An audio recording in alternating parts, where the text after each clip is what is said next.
Kila jamii ambaye hawana mapato watapata shilingi 6,000 kila mwezi. They show up in expensive suits, they drive fuel guzzlers, and they show up in rally grounds with fake promises in order to lure us as voters into voting for them so that they can dethrone their predecessor. They clash with their opponents over rally grounds.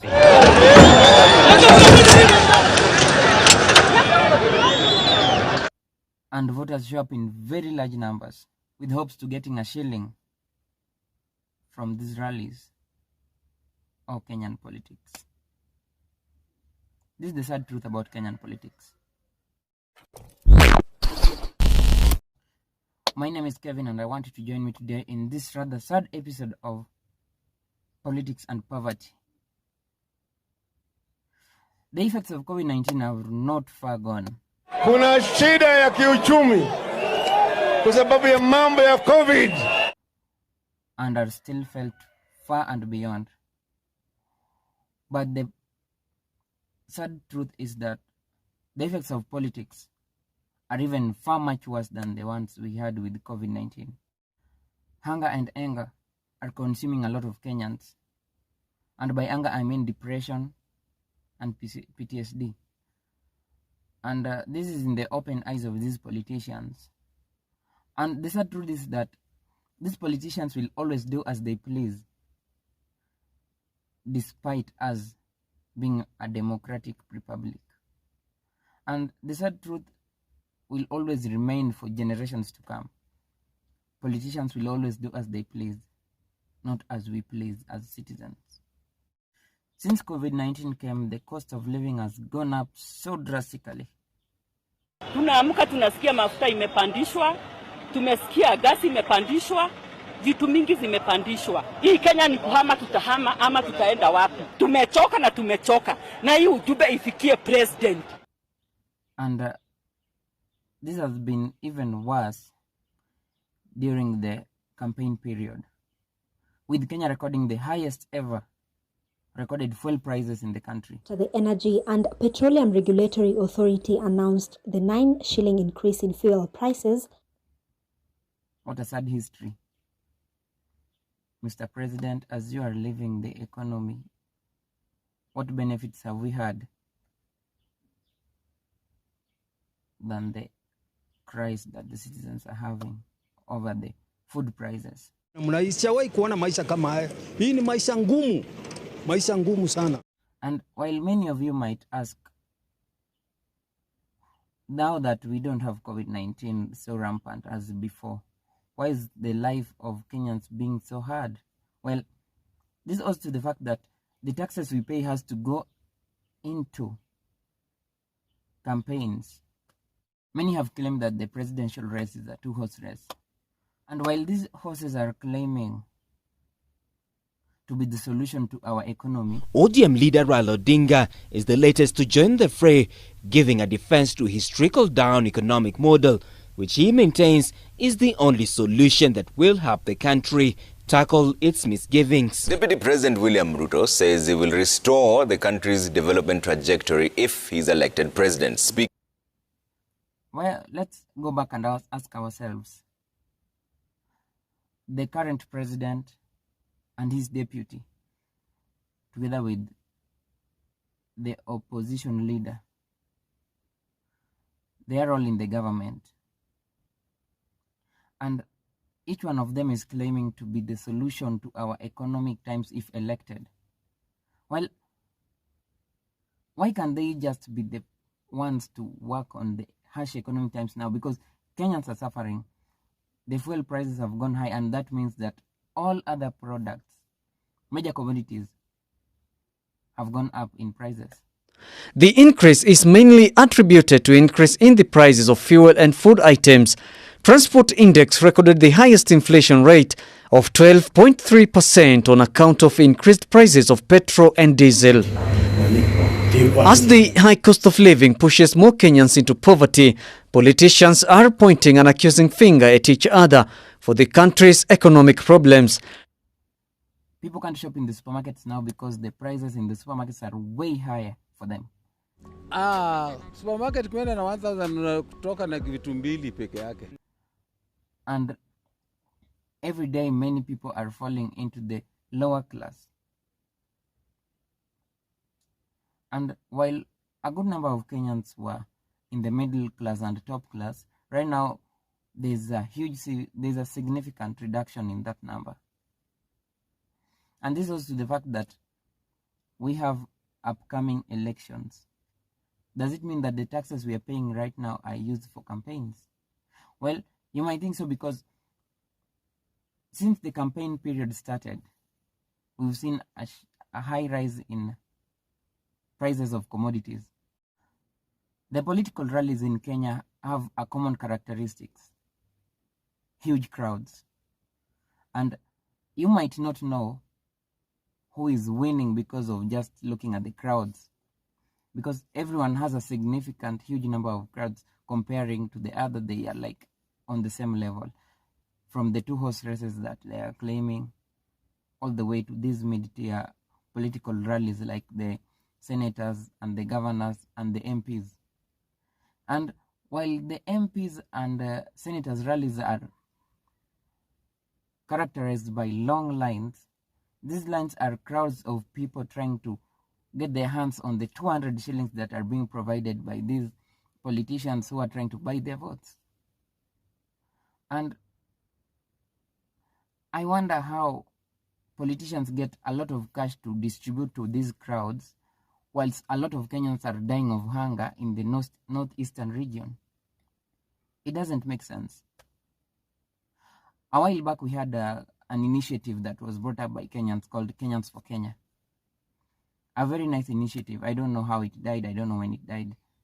But every year we have lots of Kenyans dying because of hunger and drought. And for the 5 years that these politicians are in the government, they channel all the money that they get from corruption deals and stuff into their offshore accounts in readiness for the next campaign period. And that's why we see them dishing money all over these campaigns, wondering, where do they get all this money? Well, these are the projects that have been installed all over the country.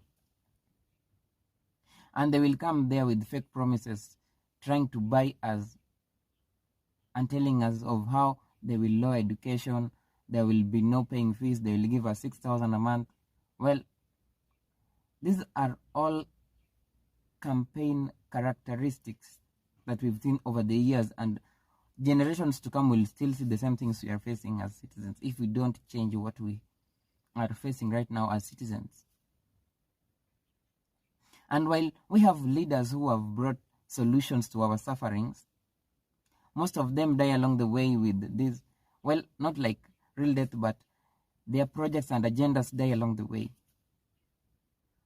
with a lot of them being misled by the top-tier government officials. It's sad that we can't have young boys, youth generation in the government. Well, unemployment is a major issue in our country. And the age group that is suffering from unemployment is majorly between the year 25 all the way to 35 years. And top government officials are so elderly, with being as old as 90 years, 85 years. And you find a 40-year-old who is able to do the job perfectly, unemployed. And that's why we are seeing so many into these wash businesses. Well, that's a topic for another day, the wash thingy. Today is just about sad politics.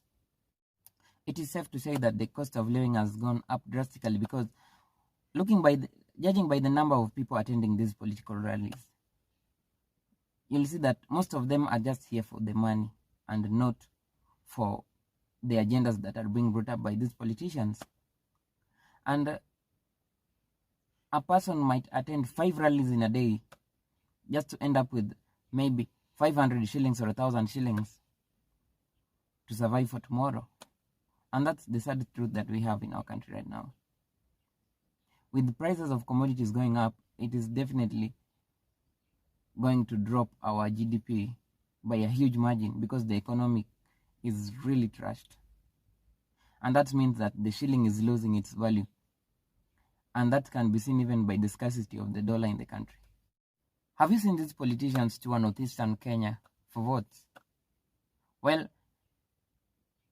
they feel so guilty visiting these areas because they are the same politicians who have been giving fake promises of how they will build irrigation schemes, bring food and water into these regions.